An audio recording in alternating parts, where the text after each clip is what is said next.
Hello everybody and welcome to the Import Export Hub channel Weekly in Israel. Bogdan here, your host for the next couple of minutes. I hope that you are all doing great, and guys, without making this intro too lengthy, let me cut to the chase and start with the quiz question for this week, which goes like this.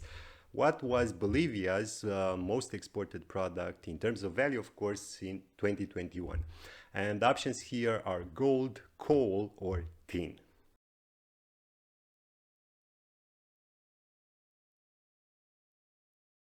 And guys, the correct answer is gold, which by the way accounted for roughly $2.6 billion, with India importing a big chunk of it, some $1.8 billion. And now, guys, that you know what Bolivia exported the most in 2021, let's move on with the Freightas index in order to see how it moved. And again, we have here a slight downward movement for the general index, at least, which for week 23 stood at $7,261, with big volatility here on Europe to South America East Coast sub-index, who went up 47%, and North America East Coast to North Europe sub-index, who went down 11%. As for the main head holds, as usual, I will start with the trans-Pacific ones, and basically we have here $9,585 for the sub-index connecting China to North America West Coast, and $11,908 for the sub-index connecting China to North America East Coast. So both of them went down the previous week with 5 and 6% respectively. For the crossways ones, things are calmer, if you want, in terms of volatility. And we have an increase of just 1% for both head holds, which in absolute terms translate to $10,697 here for the one connecting China to North Europe, and $12,874 for the sub-index connecting China to the Mediterranean. Things are getting spicy here on the Europe to South America East Coast. Frankly, I can't put my hand on it just yet. I think it has to do with Brazil rather than Argentina, Uruguay, or other small country located on the east side of South America. But again, guys, I can't pinpoint exactly. I don't have access to that fresh and granular data. So if you have any idea, please do share it with me, because I'm very curious. Anyways, moving on with the news, my first one concerns the rebranding of Turkey in terms of spelling and how it will be written from now on. As last week, the United Nations Assembly effective immediately accepted Turkey's request, and from now on, its official name will be Türkiye. I hope I've pronounced it correctly, with implications, of course, also in the import-export activities, as all the documents, labels, and so on will have to be in compliance with the new requests. Most probably there will be a couple of months in which the authorities will accept both terms, but if you're doing business in Turkey, guys, pay close attention to this fact.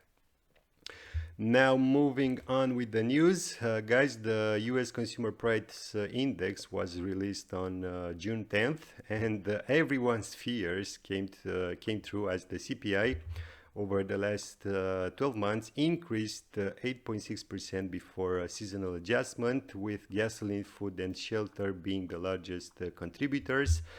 Here, according to the US Bureau of Labor Statistics, this is the largest 12-month increase since the period ending December 1981. So not good news coming from the United States. Lots of uncertainties, not only in the United States, of course, but everywhere in the world, really. And my advice right now is to be very prudent. And in this context, the United States President Joe Biden once again went public and blamed 9 foreign shipping companies for the high inflation. Of course, they were mocking him for his lack of expertise and so on. I don't want to point fingers. From my point of view, president isn't elected to fight inflation or, I don't know, improve infrastructure or increase the number of jobs. His lieutenants are, if you want, which for now it seems that they want different things and push different agendas. I am not an expert here, and yes, guys, alliances, consortia are not new, and they are not found exclusively in maritime shipping or container shipping, to be precisely. But I don't know, the scale and the scope is found exclusively in their own yard. So to those pundits out there arguing that there is competition and that the alliances and the consortia are a good thing, please do remind me, why were these alliances and consortia implemented in the first place? Not because the shipping lines were complaining and lobbying worldwide that the industry is highly volatile, operating costs are high, and profitability close to zero. My idea is that you should stop pointing fingers, guys, at people who apparently don't know about the shipping industry. Because let's face it here, let's be serious for 1 second, apart from the people truly working in the industry, nobody knows what is really going on there. And that's thanks to an opaque and hermetic system that you desperately try to keep from the beginning. But anyways, I've said it, guys, and I will say it again. I am biased against most of the shipping lines, not because I want to be, but because they are opaque and for too long have complained about not generating enough money, when all the time, I don't know, they've quietly integrated vertically, and now they are forced to be reckoned with. But my guess is that their time will come, and if I'm allowed an analogy here, let's not forget that the commodity traders were on the wave, I don't know, 10 years ago, when regulation was close to none. And all of a sudden, the United States sanctioned a major European bank financing a commodity trader. And all of a sudden, everybody aligned on the policies pushed by the United States. And my guess is that this is a signal that regulation will come sooner or later, and that this saga is not over just yet. And if you don't believe me, watch how the container shipping stocks behaved last week. I don't want to be, I don't know, Europe-centric or Western-centric, but I'll put two stocks. One is concerning ZIM, and the other is Hapag-Lloyd from Germany. And in the last 5 days, they both lost more than 20% in valuation in just 5 days, I repeat. And you can call me naive or whatever you want, but I think that everybody is feeling the pressure coming from the White House through proxies such as the Federal Maritime Commission.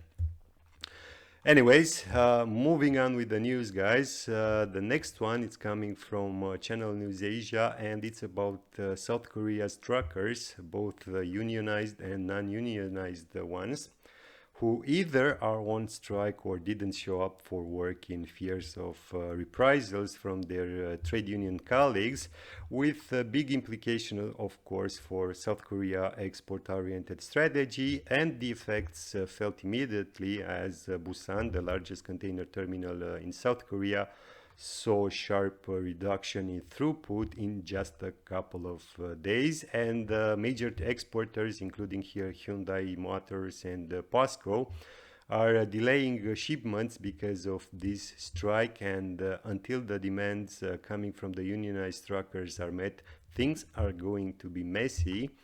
So yeah, guys, another pressure point added to an already long list, but my guess is that things won't escalate further, and they will manage to reach some sort of an agreement in the next couple of days. Now, moving on with the news, the next one comes from producerreport.com, and it's about Peru's table grapes exports for the 2021-2022 season, so from September to March, and it seems that the year-on-year figures increased, bringing the absolute figures to some $1.4 billion worth of exports, with the United States, the Netherlands, and China as the biggest export destinations. And according to this article, China now represents 13% of Peruvian grape exports and is well situated to overtake the Netherlands as the second largest market in the coming years. I won't cover more on this. You have the link in the description down below, and I'll now move on to my next news. And it's coming from the European Union Commission, and it's about the Republic of Moldova, whose food-related exports have been granted zero tariffs, but of course keeping in place the annual quotas. Somehow, in order to provide indirect support to the Moldovan growers and exporters who were affected by the conflict between Russia and Ukraine, as both countries, but also Belarus, were big export destinations for plums or table grapes. And now the European Union wants to help Moldova reach more easily the European Union market. You have the complete list with the codes and products and of course annual quotas in Annex 1, and it includes tomatoes, garlic, table grapes, cherries, plums, but also grape juice.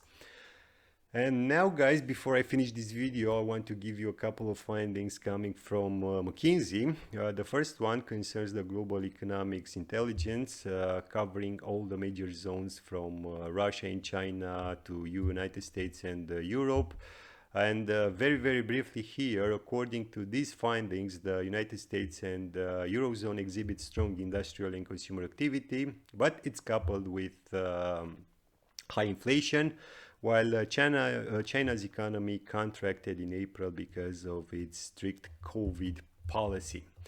I will leave the link in the description below if you want to take a closer look, as I will now move on to my second report, again coming from McKinsey, focused on critical trends and risks.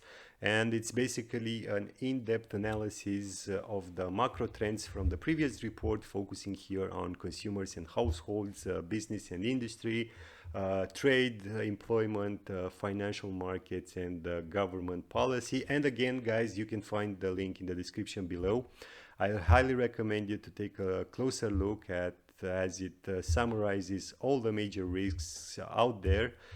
And guys, with this being said, that's all for today. Thank you all for watching. I really hope that you've enjoyed. Don't forget to hit the like and the subscribe buttons. And as usual, until next time, keep your busy safe. Thanks.